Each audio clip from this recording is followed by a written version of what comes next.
Hey guys, what's going on? You wanna have some fun? Yeah? Yeah? Yeah? Yeah?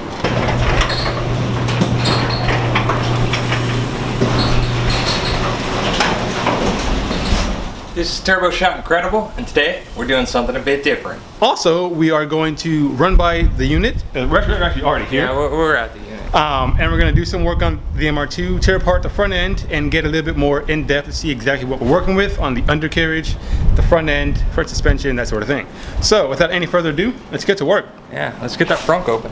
For those interested, we got some new shirts in, so links in the description below. Check us out.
This impact, I really like this impact.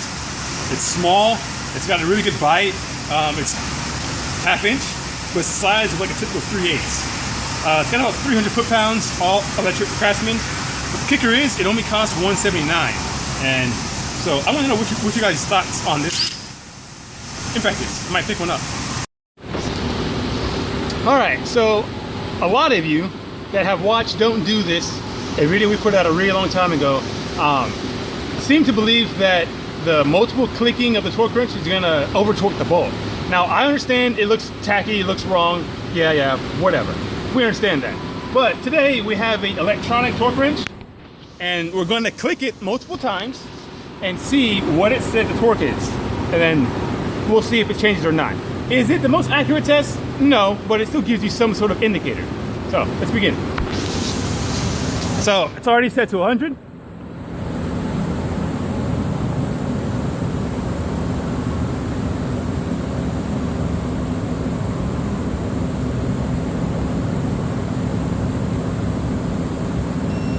All right, now the 100.3. Now I'm gonna re-click. Now it's 100.3 again. I'm gonna re-click.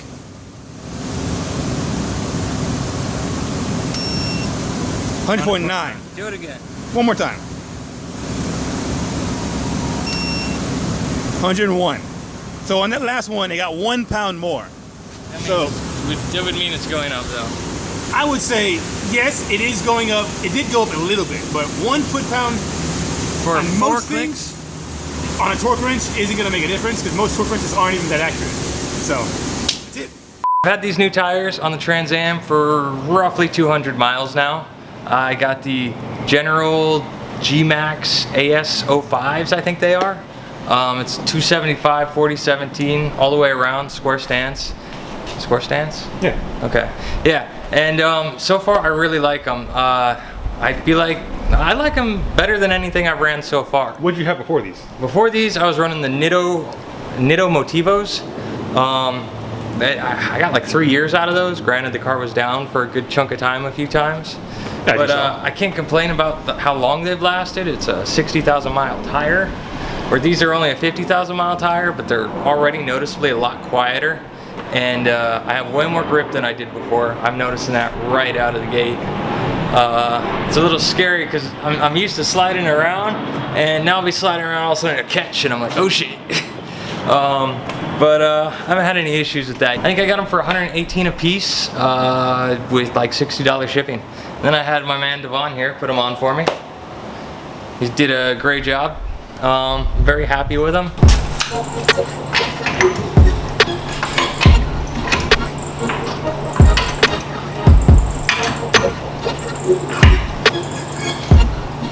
You know, we should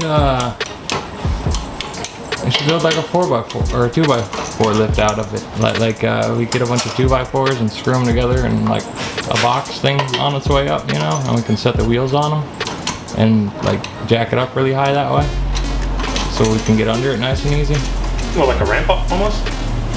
Not like a ramp. It won't drive up it. You gotta like. Oh, like a stand. Like, yeah. It's loose, but then off. Cool.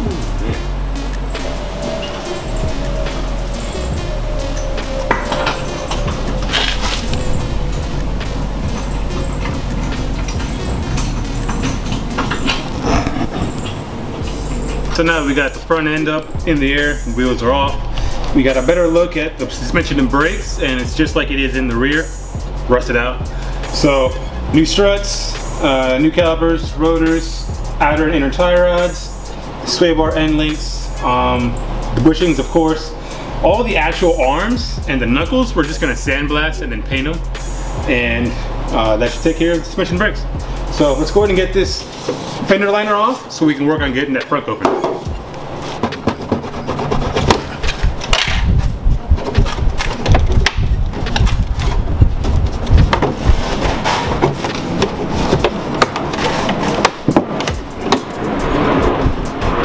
Screws are bolted out actually.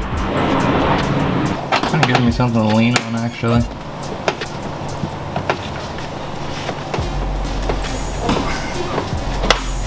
Definitely can't wait to get a couple impact guns. Comment below your favorite impact gun. I've been looking at the Milwaukee and a Craftsman. Both 3/8 and 1/2 inch. It's not a bad idea. Yeah. Nonetheless, gonna start where you're at.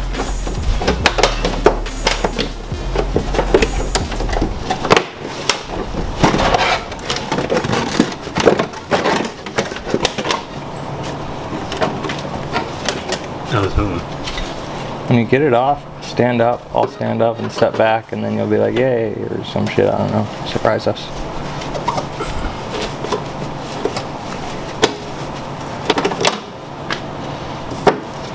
Mud flap. 90s mud flaps.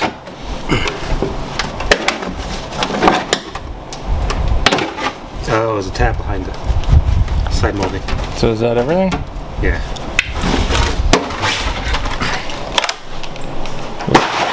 Yeah. It's just a matter of like getting rid of the rusty components, and a few spots we'll need to do some welding.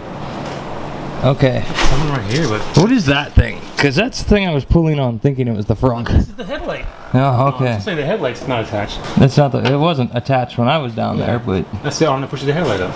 okay, I was, Well, the damper. see if you can push it up. Hey. Let me get a shot of that from the front. Hey guys, what's going on? You wanna have some fun? Yeah? Yeah? Yeah? Yeah? But it looks good in here though. Minimal rust up here. I feel like that's all, you know, I'll sand that down and paint over it. Truck bed liner? Yeah, exactly. We can all sand that down and protect it, and it'll be fine. We're having a hard time finding the hood latch. Watch out. Yeah. We're gonna find it, so. Okay. Look at that radiator shroud. That is just completely eaten out. That's what she said. But on the flip side, everything else looks pretty decent.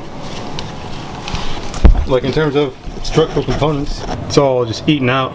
It's metal, which is something you don't see these days. You draw with plastic. Yeah, good point. We need to remove this guy right here so we can see what's under here and how this all looks down here. So far, it looks like it'd be decent. 10 mil. Because most of the underbody looks pretty good. Oh, the steering rack is all like green. Green? They're like, yeah. Probably fluid. Mold. I don't know, maybe it's made out of like copper. Like a Statue of Liberty.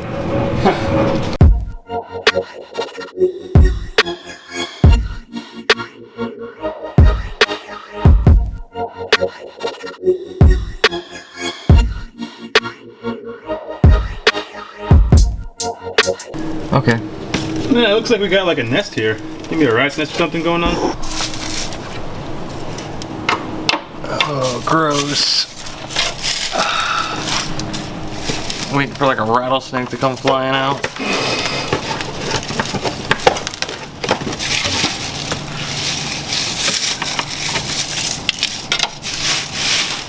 Oh, there's so much. Well, that would explain the droppings. Yeah. Well, the steel doesn't look too shabby. No, the body itself.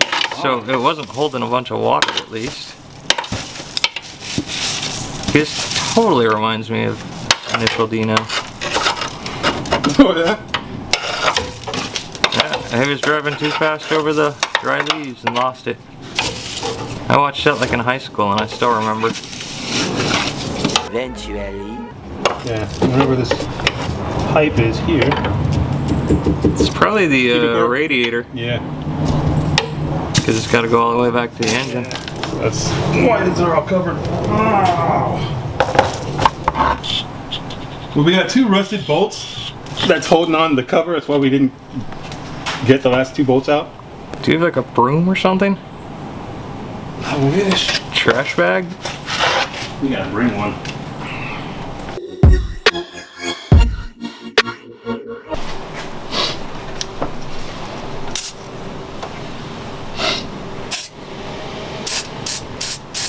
That one's really bad. I think there's one in the corner right there under the crossover pipe. Yeah. Yeah, there you go. Oh, there's one right here. That's all of them. Watch somebody's gonna leave a comment about how we suck at spraying. All right, let's spray the front bolts while we're at it. Yeah, I almost wondered if we'd buy an ocean or something. Well, the plate's from Ohio, so. Oh, okay. Yeah. No ocean. Yeah, hit both sides of that part because those, yeah, the heads can get stuck in there too.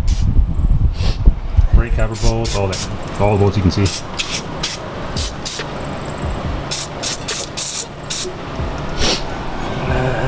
And they spray the hub too because you can get arrested on that. I experienced that at work. Sway bar end links.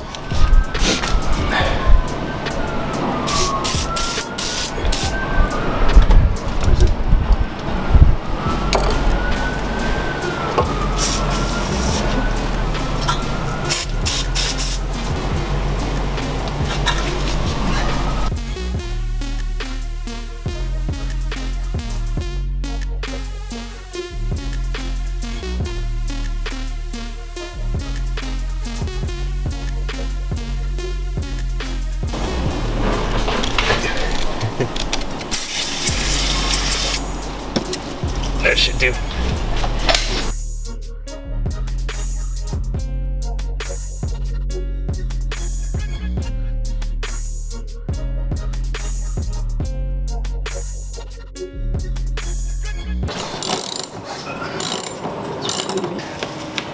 What, finding a heat shield? Yeah, I would much rather not destroy this part if we could. Well, this we can bend back. That's why I'm not worried about it. We can bend it back.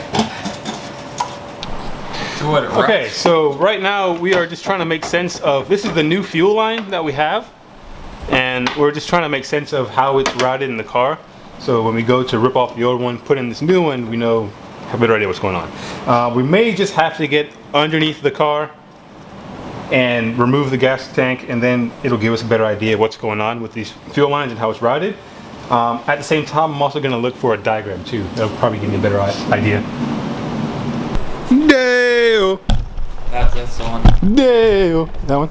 Really spooky good at that, dude. Daylight come that echo and everything. go home. I had to learn that song in speech class, actually. Speech slash singing. See, it's funny because like I always think of it as Only One Day at the Bon Marché, which was some ad in the 90s that just stuck with me from my childhood. That's funny. So just a quick update on the car. So far we have gotten a lot more things taken apart and gotten a lot more of a better in-depth look. And honestly, the car looks great. Like, there is not nearly as much rust on vital parts outside of the suspension.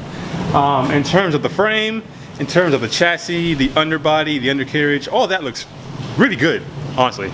So that feels great, knowing that this car is actually savable. Yeah. So from what we see right now, all it needs is all new suspension, all new brakes, and a swap, and it's good to go. That about wraps it up for today's video. Thank you so much for checking it out again. I really do appreciate it. Go ahead and leave a comment below. Drop us a like if you'd like to see this build, and subscribe if you haven't already for more awesome videos of the MR2 build, the 5.3 500 horsepower budget build, which yes, there will be more updates on that coming soon, and also Ben's TA build and some other things. 6-liter build's always coming along. Always coming along. So once again, thank you guys so much. Really appreciate it. Remember to go out there and do something awesome.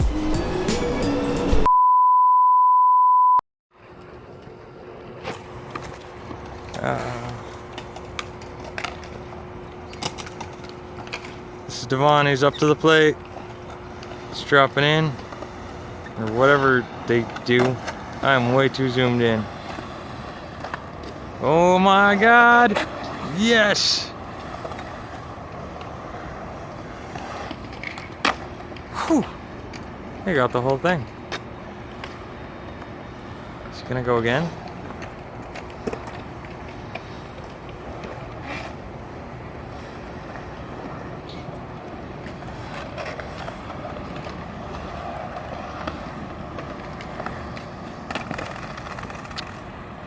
Oh.